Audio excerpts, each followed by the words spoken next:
Hey everybody, and welcome to Libromancy, a podcast about the magic of books. Today I'm talking about The House in the Cerulean Sea by T.J. Klune. So let's investigate it. Today here to investigate this book with me, I have Andrea. Hello guys. She has also read this book and is going to provide some great insight. Let me tell you why I picked this book. I am reading it for my book bingo, trying to finish that out. It does fulfill multiple squares, so if you're interested, you can use this for Optimistic, the color in the title, or published in 2020.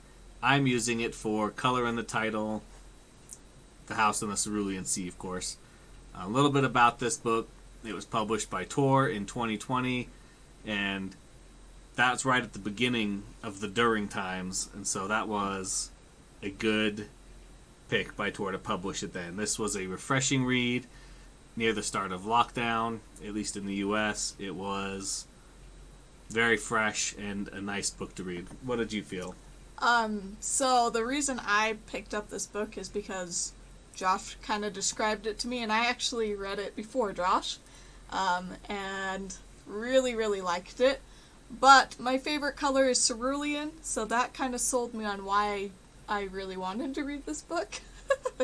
Because you don't hear of the color cerulean all that much. It's true. I know, very superficial there, but that's okay. So let me give you a little bit of a rundown, everybody, about what happens in the book, at least a spoiler-free section. Our main character is named Linus, and he lives alone, kind of works alone. He works for the department in charge of magical youths, Daikami, and he is a caseworker, so he visits orphanages, other places where there are magical youth, kind of does a little bit of investigation, interviews the kids, the caretakers, and then has near final say about what should happen, whether it should be shut down or moved. Yeah. Or So he's basically a social worker, but for magical kids. Yeah. Is basically what he is. Yeah, so it starts out with Linus working, and then he is called by his bosses, by extremely upper management, which is a little bit of a fun title, just calling everybody exactly what they are. Not just upper management, not just management, but extremely upper management. And in reward of his hard work, they are sending him to Marseilles Island to investigate an orphanage. And to him it feels a little bit more like a punishment than a reward for good work. Take it as you will. Well, just like Linus is likes to have the same routine. He has the same clothes. Eats the same food. He does everything the same. And so he is used to, in his jobs, it's basically a desk job. And sometimes he goes for a day or two to an orphanage, but when extremely upper management calls upon him, they say, hey, you're going to be here for like a couple weeks. It's a month or two, I believe. Okay, yeah. And so he's kind of like, wait, that's totally out of my routine. Yeah. So, extremely upper management gives him a little bit of a file folder, tells him not to open it until he gets to the island. Tell him they want him to investigate the orphanage and the man who runs the orphanage, Arthur Parnassus. Is this set in England? It is not specified where it's set at. I guess in my head, because I guess in the city he lives in, I don't know that it ever specifies if he lives in London or where, No. But I always just imagined England because it's always stormy and kind of... It wasn't always stormy, but I don't know, it always just seemed gloomy in the city. At least the writing always seemed, where he lived in the city, gloomy. And now he's being sent to this island, which is sunny and very bright and so it's like he's going from a completely different world to a completely different world almost. Yeah, so needless to say, Linus does visit the orphanage, and many lives are changed. Whether for good or bad, you'll have to listen to our spoilery section to find out. Or just read the book yourself. Either way, you'll find out. But many thumbs up for this book. I'm pretty sure I gave it a 5 out of 5. It was very refreshing, very optimistic, very good, wholehearted story. Yeah. Okay. I was like, I'll say more when we get to the spoiler section. Couple thoughts just before. Obviously, this book being about an orphanage, it does have a lot of children in it, and sometimes children in fantasy books don't play out the way you'd think a kid would actually play or act. I felt like these kids were kids, and they weren't all, the same kid, but with a different name and a slightly different attitude. They all had their own feelings and their own path and their own story and their own personalities. Personalities, very much yeah. So. And that was a really good job on the author's part. I felt like none of them he very felt well wrong. Developed all of the characters. Yeah. Very well with the kids. And a lot of they sounded like kids. Yeah. How kids would sound. Yeah. So. And a lot of the writing I felt was very evocative.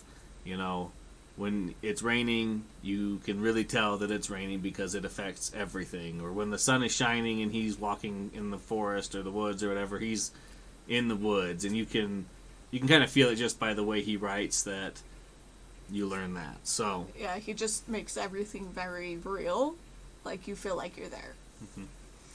Great. So let's get into the spoiler section here. So if you want to take a break and go read the book, you can. If you want to just keep listening and find out here, so we can talk about the characters now. That's just fine. Okay. So we're gonna start. This is the best part of the characters. We're gonna start with the characters. Obviously, we've talked about Linus a little bit already. We'll talk about him probably more at the end. Let's start with the kids. Let's see. The main kid, and the reason that Linus is being sent to investigate is because of Lucy. Now, Lucy is not a girl. Yeah, Lucy is a boy. Stands for Lucifer because he is the Antichrist. Yes, the Antichrist is being raised at an orphanage by this man, Arthur Parnassus. Lucy is he's a 6-year-old boy. And he's totally a 6-year-old boy. He just happens to be the Antichrist as well. And he's, learning how to deal with being the Antichrist. Just like very much like a typical 6-year-old is learning how to be a 6-year-old. When you're 6 years old, you're first going to school. You're learning how to, sit and actually listen to a teacher. I see very much of those same characteristics in Lucy. Yeah, he is just a kid who wants to be loved, but because he is the Antichrist, he's kind of been shunned. People are afraid of him.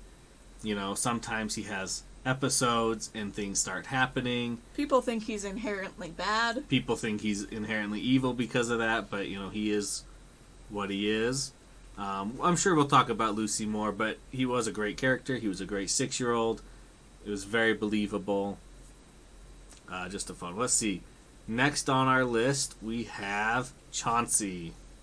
What do you want to say about Chauncey? So, Chauncey is basically a big ball of slime. Yep. There's no other way to describe him. He, in my mind, I don't know that it ever says because he's a slime creature. I don't know that they have a timeline of how old he is, but in my mind he was more kind of like teenager or older kid, teenager-ish kind of guy at this little orphanage. Yes, and Chauncey had only ever grown up at this orphanage, whereas all of the other children had been moved around from orphanage to orphanage as they get sent away because they aren't liked and they are feared. Chauncey, I felt like, was definitely the most innocent, or one of the most innocent of all the children. You said something, he just took it as fact, or you said you liked him, or you didn't like him, then he would be dejected just like you would be. But wholly innocent, and he does have one huge aspiration or dream that he wants, and he wants to be a bellhop. Never mind that, anything he touches is covered with slime. He wants to be a bellhop. It's his dream. He pretends to be a bellhop for the entire time that Linus is there. It's hilarious. It's great. Linus has to keep paying him over and over again to tip him for, like, taking his clothes and stuff. Doesn't he tip him with something weird? That's with, Oh, that's with the other kid. Yeah. Okay, never mind. Okay, well, so we'll go to that one. I'm sure more will come up. They go, Theodore is a wyvern. So, a small dragon. And, yes, I know sometimes wyverns are large dragons, but He's a child. Yeah, I would think he's about, like... Child dragon. Large cat to small dog size, somewhere in there. He fits under a couch. That we find out very early. He has a horde, as most dragons do, and Linus is obliged to contribute to that horde many times, and so he ends up cutting buttons off of his shirts to give to him to hide away. It's a great scene the first couple times. The first couple times, Linus, of course, having never dealt with a wyvern child, is like, what? Like, I can't understand him. What's he saying? And, what does he want? Oh, he wants, something for his horde. Oh, well, I've got a button because I don't have any gold or, like, a lot of money on me, but that was very good. And by the end, he is not conversing with Theodore, but he is talking and he's understanding Theodore and, just that familiarity of being around people. You get to understand them even without physical words. Yeah. Should we go to Sal? Yeah, let's go to Sal. So Sal is he's a teenage boy. Yep, he is the oldest. He's the oldest in the collection. He's the oldest of the house. Yep. And so he is a were-Pomeranian, but he only becomes a were-Pomeranian when he gets scared. Yes. Sal is one of the sadder stories. Like, he's like a real live case of a foster care kid. Yeah. He's been in a lot of abusive situations. Yeah. It never goes into detail about exactly what happened, which is great, but that he was abused, and so he's very closed off. Yeah, very closed off. He's very silent. He's very scared. Anything that anybody does he freezes up and runs.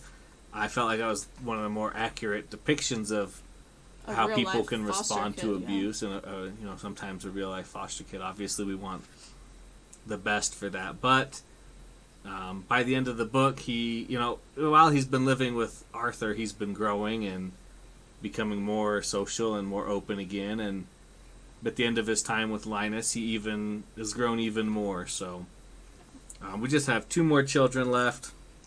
We have Talia. She is a gnome. One of the few female gnomes. And I gotta say, she's probably one of my favorite characters. She's just hilarious. Yeah. She's always digging. Always digging, playing around in the dirt, trying to grow things. She's the first character that Linus comes into contact with, of the children. Mm-hmm. And it's just a really funny scene. Yeah. She threatens to, kill him and bury him in his garden multiple times over the book series. Sometimes in the beginning it's a little bit more serious, but by the end you can tell she's just teasing.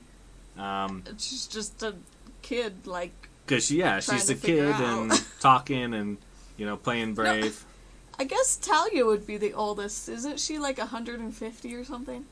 I don't remember exactly the ages, but... Anyway. But by the definition of the kids, she definitely felt more like one of the child's... More childlike. More childlike or childish, yeah. One of the last children on the island is Fee. She is a sprite, in particular a forest sprite. So she has some light magical abilities, can make things grow faster, kind of control plants a little bit. She's really kind of tucked off. I would think maybe one of the only things that's sad is that we don't see quite as much into her character as we do the others. She's, mostly filled out, and she's kind of stable on her own. She does spend a lot of time with Zoe, another character in this book, who is a sprite as well, kind of the guardian of the island they live on. And so those two spend some time together and are kind of taking care of each other, and so there's less, need for Linus and Arthur to be there. She's still involved in the family. We just don't see a lot of change in her character aside from how she feels about Linus throughout the book. That's a good word to use, is the word family. Because if you think of like a typical orphanage, you wouldn't say that it's like a family-like.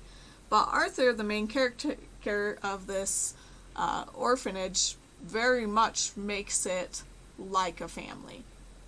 Like, that's kind of his expectation of the kids is, hey, we don't treat each other bad because we are a family. Mm-hmm. And so there's definitely a lot different feel, I think, that Linus feels when he goes first to this orphanage, because it's not like the other orphanages he's gone to and been a social worker at, basically. Yeah. So, now that we've talked about all the characters, let's kind of go back into the plot and say Linus gets the call, he gets the job, he makes it to the island. At first, of course, he's incredibly skeptical and incredibly worried just because, you know, these are kids who have strange and unusual powers, and in his mind he's been taught, you know, that that's bad and that they need to be watched over and taken care of, and, you know, this is his first real time seeing it as a family. He spends most of his time with all the kids. He sees that they have regular activities, that they are always well taken care of and well fed. He basically has a checklist he has to, like, check off to make sure everything's being met. Yeah. From the extremely upper management. He writes back to extremely upper management twice near the beginning, and basically they report back like, hey, why haven't you investigated Arthur? You know, what's up with Arthur? Is he a bad guy? And a bad caretaker. And so he investigates, and, you know, he actually pushes, because Arthur has kind of insulated these children on the island to keep them safe and away from people, just so that people don't hurt them. You know, he moves them off. He helps them take a day trip to the next city that the island's right next to, and, you know, that was a great, you know, I think it was a chapter or two, but it was incredible how much, you know, emotion it was packed into this book. Like, you look at it, you're not expecting this book to really dive into such deep topics, you know, but it does. It talks about the racism inherent in that whole town, that everybody, you know, sees them and says, oh, they're a magical youth, like, they're dangerous, they're scary. And it's dealt with right there in that chapter when they go to the island. Yeah, it almost reminds me of, like, to compare it to, like, Avengers. The second movie of Avengers, when the whole world is like, we're scared of all these people who have powers. That's, like, how this whole world is that they're scared of all these magical kids. They just are. And so, I felt like this book very much dealt with lots of issues of our day. Not meaning, or not, it meant to. It definitely meant to. It meant to bring up, like, hey, it's not okay to be racist. Yeah, or afraid of people just because they're different. Or afraid of differences. Yeah. I think I really connected to this book, mainly because, in one way, just because I am a special education teacher. And so, essentially what I do every day is help teach my students how to live in a world where differences aren't always inclusive, right? And so it really hit kind of that note with me as being a special education teacher. Yeah. It was great, yeah. It very much hit those topics. Like with Sal and the abuse, it really doesn't, like, go into the abuse, but, like, it talks about how to deal with abuse. Yeah, I guess. Or grief. Or, like with Lucy, the Antichrist, it goes into, like, how to deal with, hey, this is just who I am. I gotta accept who I am. It doesn't mean I'm inherently bad, right? Yeah. So I love it. It just dives into, like, these deep, deep issues that is really kind of part of our everyday world. Yeah, and it delved into them so greatly while keeping track with the story, so that it and never moving felt the storyline along. yeah, it never felt like he was trying to preach it at you or bang you over the head with it. It just felt natural and included. Yeah, so like I said, going off the island was a pivotal part in the book. Things really change from there. The kids can start growing and actually interacting with more people. Some of the townspeople start interacting with the kids a little bit more. Yeah.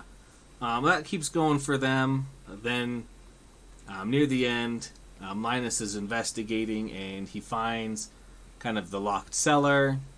He goes in and he finds that it's all been burned, and he learns that Arthur was a magical youth and that he was locked in this island and locked in this cellar when he was a youth.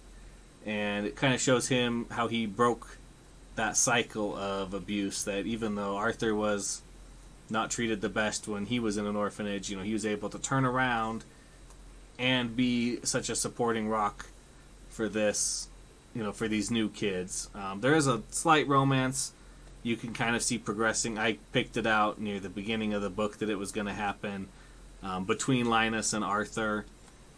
It was very obvious to me, but... And I was opposite. I totally did not see it coming. And to me, before I learned about the author of this book, it really made me think that it was like a political ploy. I kind of always hate when movies or books always just try and put that political ploy in of like, hey, we have an all-white cast, but we're going to put in one black person to be racially diversive. Like, that has always bugged me. And I felt like that's what this book was doing until I read through the whole book and fell in love with these characters even more. And actually learning more about the author, I guess he is gay himself. And so one of his goals in life is to basically write books that put gay people in a positive light. And I really feel like this book really did that. No, I feel like the author really, that's like his goal, is to put gay people in a positive light, and he did that in this book. Yeah. Without making it... over the top. Over the top, yeah, for sure. So, let's just finish out the plot, and that'll take care of this. At the end of his 1 to 2 month trial experience investigating this orphanage, he heads back, he turns in his report, and he goes back to work. He realizes, though, as he's going back to work, that something's not quite the same. Yeah. You left out the part, like, despite, like, Arthur pleading with him not to go back and to just, basically quit his job and move to the island, Linus is like, no, I gotta go back. Like, this is my duty, this is my job. He's very duty-oriented. Like, he likes that routine. He likes, and being on this island has thrown his routine so completely off. And Linus has grown so much as a person just being from the island. And so when he goes back, it takes him a bit. Yeah, but he notices that something's different in his life, and he's like, I was happy on the island. Yeah, I'm not happy anymore. So, of course, he quits. He packs up his bags, and he leaves his very annoying neighbor. I don't know how Linus stood his neighbor for so long. I mean, just the 3 paragraphs that we get when he leaves work one morning and he comes home another day, like, just drove me crazy and made me want to hit this person. And I'm not a violent person, I like to think. But they were just so annoying. It was bad, so I was like, I don't know how Linus could live in day in, out there. But, he leaves, he goes to the island, he does, live there with them, and that's the end of the story. Yeah. So, it was a great story again. I really did give it 5 out of 5. It was touching, it was heartfelt, it was a great spark of warmth in this time of trial.